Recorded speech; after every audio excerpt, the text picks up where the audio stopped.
Hey guys, RTT back here for that video.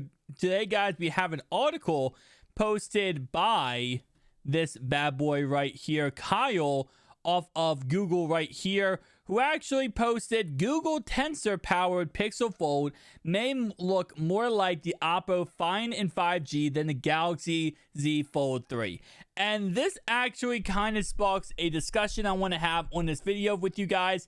And it really comes down to this, right? You know, I've said many times recently that the Z Fold 3 is kind of the staple stone of foldable phones. While yes, I still find this phone right here, the Surface Duo 2 and the One, both of these phones are very, very interesting.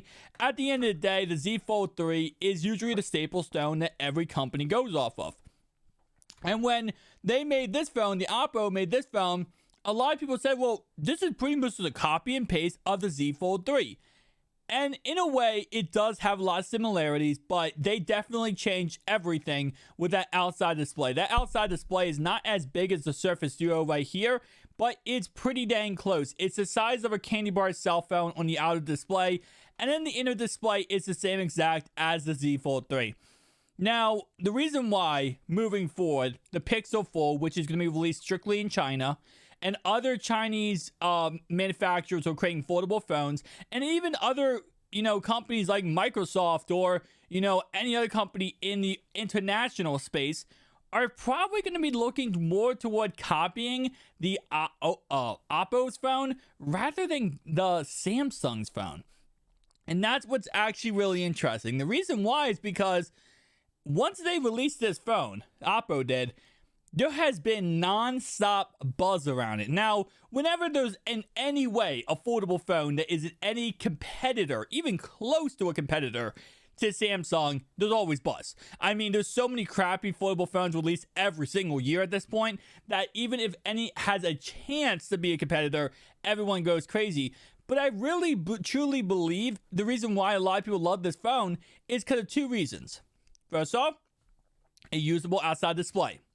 Second off, no crease on the inner display. I'm telling you right now, if there was no crease on that inner display of Z Fold 3, they would sell almost twice, my God, twice as many units as they would right now. If there's no crease inside the inner display. You don't know how many comments I get on all my Z Fold 3 videos whenever I talk about it. And the number one thing I always see, that crease makes me not want to buy it. That crease makes me not want to buy it.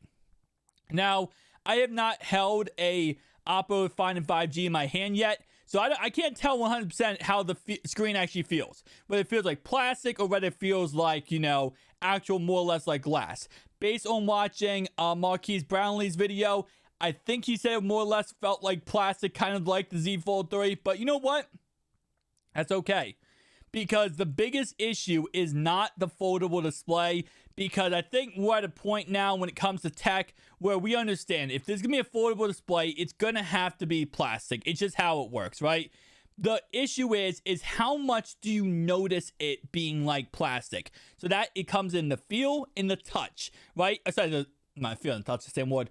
The touch and the sight, right? You want to be able to not see it being a plastic display, and you don't want to feel it being a plastic display. Now, at the end of the day, if you feel it's being a plastic display, but you can't see it because there's no crease, that's when it gives the illusion and it makes you feel like, okay, I'm actually getting a full-on display here that isn't plastic. So that's what I'm going to say right now is I think moving forward, yes, a lot of companies should be more moving toward this kind of Oppo's version of the foldable phone rather than, Samsung's. Now, Oppo has a little bit different when it comes to also the actual overall phone. The back camera is a 50 megapixel camera on the Oppo's phone, while on the Galaxy, we only have a 12, and a 12.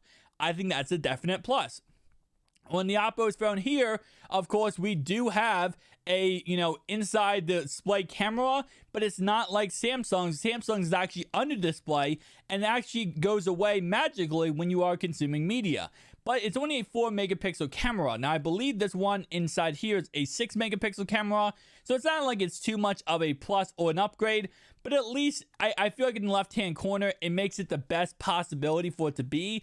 I will say overall wise, yes, it is nice to have the ability to magically get rid of a camera on the Z Fold 3, but I don't really, you can still technically see it. It's gone, but you can technically still see if you really look close.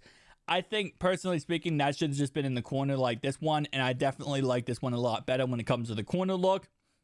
And like I said before, the outside look is going to be something that, you know, the outside display being as big as it actually is actually a very big plus.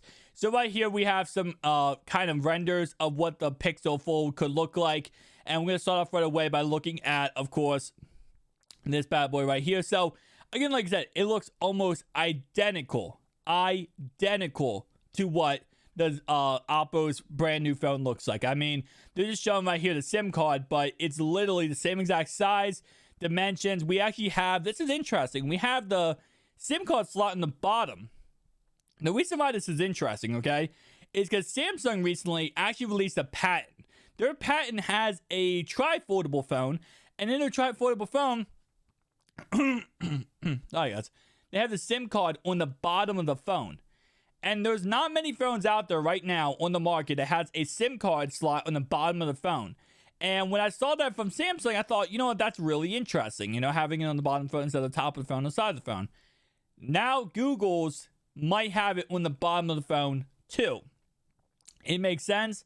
I think it honestly is a good placement for it. And again, it depends on where they put the USB-C port, because I'll definitely say, like, you know, looking at the Surface Duo 1, Surface Duo 2, I definitely like the fact that the Surface Duo, let me flip these around, the Duo 2 has the USB-C port in the middle rather than on the right-hand side here.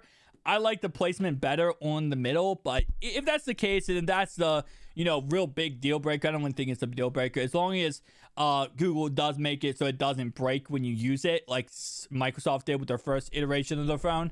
As long as they don't make sure it doesn't break, I think it's going to be absolutely fine. And in this render right here, I think it has it right here in the left-hand corner, even though this is, of course, an Oppo's phone running a Pixel Fold skin.